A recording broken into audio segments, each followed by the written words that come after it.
বন্যার পানিতে ডুবে যত মানুষ মারা যান তার চেয়ে অনেক বেশি মানুষ মারা যান পানিবাহিত অসুখের জন্য। এ সময় ময়লা দূষিত পানি পেটে গিয়ে কলেরা, ডায়রিয়া সহ নানা রকম ভয়াবহ অসুখ ছড়ায় এবং সবচেয়ে বেশি আক্রান্ত হয় শিশুরা। এজন্যই বন্যার সময় আমাদের একটা মূল প্রায়োরিটি হচ্ছে মানুষের জন্য বিশুদ্ধ পানির ব্যবস্থা করা এবং প্রচুর পরিমাণে। এর মধ্যে দেশে কমপক্ষে 50 লাখ মানুষ বন্যার কারণে ক্ষতিগ্রস্ত হয়েছেন। একজন মানুষের দৈনিক খাওয়া দাওয়া, পানি পান, পরিষ্কার পরিচ্ছন্নতা ইত্যাদির জন্য গড়ে 15 লিটার পানি প্রয়োজন হয়। তার মানে বুঝতেই পারছেন এই অবস্থায় দেশের বন্যা দুর্গত এলাকায় বিশুদ্ধ পানির চাহিদাটা আসলে কোন পর্যায়ের। সমস্যা হলো বন্যা দুর্গত এলাকায় পানির কোনো অভাব থাকে না, কিন্তু বিশুদ্ধ পানি পাওয়া খুবই দুষ্কর। সেটার কারণ টিউবওয়েল গুলো থাকে পানির তলায় এবং এ সময় পানি ফুটিয়ে খাওয়ার ব্যবস্থা করা সম্ভব হয় না। তাহলে উপায়টা কি, সেটা নিয়ে এই ভিডিও। আশা করি কথাগুলো মনোযোগ দিয়ে শুনবেন, বিশেষ করে আপনারা যারা ত্রাণ কর্মকাণ্ডের সাথে জড়িত আছেন তারা। দুর্যোগ পরিস্থিতিতে পানি বিশুদ্ধ করার সবচেয়ে সহজ এবং নির্ভরযোগ্য উপায় হচ্ছে পানি বিশুদ্ধিকরণ ট্যাবলেট বা ওয়াটার পিউরিফিকেশন ট্যাবলেট। দেশ বিদেশের যে কোনো দুর্যোগে অথবা বন্যার সময় এই ট্যাবলেটগুলো ব্যবহার করেই পানি বিশুদ্ধ করার ব্যবস্থা করা হয়।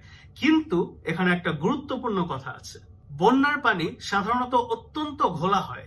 এই ট্যাবলেটগুলো কিন্তু ঘোলা ময়লা পানিতে ঠিকমতো কাজ করতে পারে না। কাজেই এসব ট্যাবলেট ব্যবহার করার আগে অবশ্যই পানিকে পরিষ্কার করে নিতে হবে। আমরা এর মধ্যে মাঠ থেকে খবর পেয়েছি অনেকে ঘোলা ময়লা পানির মধ্যে সরাসরি ট্যাবলেটটা দিয়ে দিচ্ছেন। এর ফলে কিন্তু পানি নিরাপদ হবে না। আগে পানি থেকে ময়লা সরিয়ে তারপর সেই ট্যাবলেটটা যোগ করতে হবে। তাহলে ঘোলা পানি থেকে ময়লা সরানোর বা পরিষ্কার করার উপায় কি? খুব সহজ। বাজারে ফিটকিরি বলে একটা জিনিস কিনতে পাওয়া যায়। সেই ফিটকিরি গুঁড়ো করে এই ঘোলা পানির মধ্যে মিশিয়ে নিতে হবে। একদম সামান্য, প্রতি লিটার পানিতে 1 চিমটি ফিটকিরির গুঁড়ো দিলেই হবে।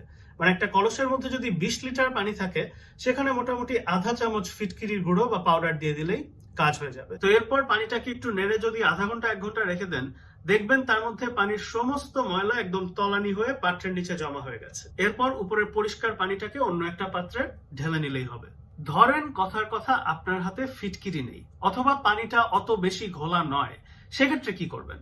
সেক্ষেত্রে যেটা করতে পারেন, যে কোনো কাপড়, মোটামুটি পরিষ্কার কাপড় হলেই হবে, শাড়ি, লুঙ্গি, গামছা যাই হোক না কেন, সেটাকে 4 ভাঁজ করে কলসের মুখে আটকে নেবেন। তারপর এই কলসের মধ্যে পানি নিলে এই কাপড়ের ছাঁকনি দিয়ে পানি ফিল্টার হয়ে মোটামুটি পরিষ্কার হয়ে যাবে। কিন্তু কাপড়টা ভাঁজ করে দেওয়াটা কিন্তু গুরুত্বপূর্ণ। কমপক্ষে 4 ভাঁজ যেন দেওয়া হয়, না হলে পানি ঠিক মতো ফিল্টার হবে না। তো এই ফিটকিরি অথবা পানি অত ঘোলা না হলে কাপড়ের ফিল্টার, এই 2 উপায়ে ঘোলা পানিকে পরিষ্কার করা যায়। কিন্তু পানি পরিষ্কার চেহারা দেখে কিন্তু খেয়ে ফেলবেন না। এই পানি এখনো বিশুদ্ধ বা নিরাপদ কিছুই হয়নি। পানি চোখে দেখে পরিষ্কার লাগলেও এর মধ্যে অসংখ্য রোগ জীবাণু গিজগিজ করছে। এই পানি পেটে গেলে আপনার বাচ্চার অসুখ হতে পারে। সেজন্যই এই পরিষ্কার পানিকে এবার জীবাণুমুক্ত নিরাপদ করতে হবে, যার জন্য ওই পানি বিশুদ্ধিকরণ ট্যাবলেট বা ওয়াটার পিউরিফিকেশন ট্যাবলেট গুলো দরকার, যেটার কথা ভিডিওর প্রথমে বলছিলাম। বাজারে এরকম বিভিন্ন জাতের ট্যাবলেট পাওয়া যায়। অ্যাকোয়াট্যাব আর হ্যালোট্যাব দুটো উদাহরণ। কতখানি পানিতে কয়টা ট্যাবলেট যোগ করতে হয় সেটা হচ্ছে প্যাকেটের গায়ে লেখা থাকে। যেমন এই 33 মিলিগ্রাম অ্যাকোয়াট্যাব ট্যাবলেটের ক্ষেত্রে 5 লিটারে একটা ট্যাবলেট দিতে হয়। তার মানে একটা কলসের মধ্যে যদি 20 লিটার পানি থাকে সেখানে 4টা অ্যাকোয়াট্যাব ট্যাবলেট যোগ করতে হবে। অর্থাৎ 26 টাকার 1 পাতা ট্যাবলেট দিয়ে এই প্রক্রিয়ায় 50 লিটার পানি বিশুদ্ধ করা সম্ভব। তো এই ট্যাবলেট পানিতে যোগ করার পর আধা ঘন্টা অপেক্ষা করবেন। মানে ওষুধটাকে তো কাজ করার একটু সময় দিতে হবে। এই সময়ের মধ্যে এই ট্যাবলেট পানিতে গলে গিয়ে যত রোগ জীবাণু আছে সব মেরে সাফ করে ফেলবে। এরপর এই পানি খেলে ইনশাল্লাহ কোনো সমস্যা হবে না। একমাত্র সমস্যা হচ্ছে এই পানিতে একটু গন্ধ থাকতে পারে, কিন্তু এটা ভয়ের কোনো কারণ নেই এবং এখানে অন্য কোনো পার্শ্ব প্রতিক্রিয়া বা সাইড এফেক্টেরও কোনো ভয় নেই। মনে রাখবেন, এই ট্যাবলেট গুলো কিন্তু নতুন ওষুধ না। দেশ বিদেশের যত রকম দুর্যোগ হয়, আমাদের দেশে এর আগে যত বন্যা, সাইক্লোন, রোহিঙ্গা শরণার্থী শিবির, সব রকম দুর্যোগে এই ট্যাবলেট গুলো গণহারে ব্যবহৃত হয়েছে। আপনারা ইনশাল্লাহ নিশ্চিন্তে এই ট্যাবলেট গুলো ব্যবহার করে পানি বিশুদ্ধ করতে পারবেন এবং নিজে এবং আপনার বাচ্চাকে খাওয়াতে পারবেন। কথার কথা মনে করেন আপনার হাতে ট্যাবলেট নেই, বাজারে স্টক শেষ বা কোনো কারণে পাওয়া যাচ্ছে না, তাহলে কি করবেন? এরকম ট্যাবলেটের অভাবে ব্লিচিং পাউডার দিয়েও পানি বিশুদ্ধ করা যায়। 1 লিটার পানিতে 1 চিমটি ব্লিচিং পাউডার দিয়ে আধা ঘন্টা রেখে দিলেই হবে।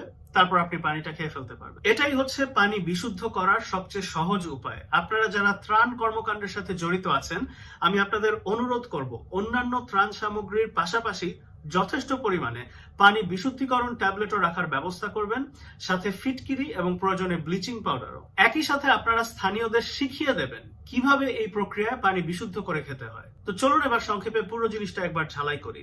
পানি যদি বেশি ঘোলা হয় তাহলে ফিটকিরি গুঁড়ো করে প্রতি লিটারে 1 চিমটি ফিটকিরি মিশিয়ে কিছুক্ষণ রেখে দেবেন। আধা ঘন্টা 1 ঘন্টার মধ্যে ময়লা নিচে থিতিয়ে পড়লে উপরের পরিষ্কার পানিটা আরেকটা পাত্রে নিয়ে নেবেন। যদি পানি অত বেশি ঘোলা না হয় অথবা হাতের কাছে ফিটকিরি না থাকে, তাহলে একটা কাপড় 4 ভাঁজ করে সেটা দিয়ে পানিকে ছেঁকে বা ফিল্টার করে পরিষ্কার করে নিতে পারেন। এভাবে পানি একবার পরিষ্কার হয়ে গেলে সেখানে ওই পানি বিশুদ্ধিকরণ ট্যাবলেট গুলো যোগ করবেন।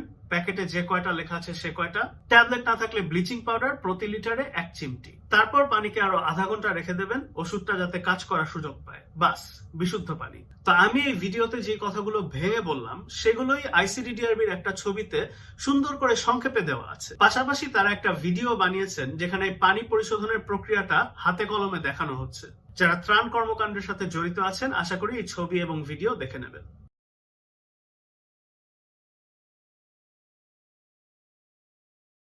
আস-সুন্নাহ ফাউন্ডেশন, উম্মার স্বার্থে সুন্নাহর সাথে।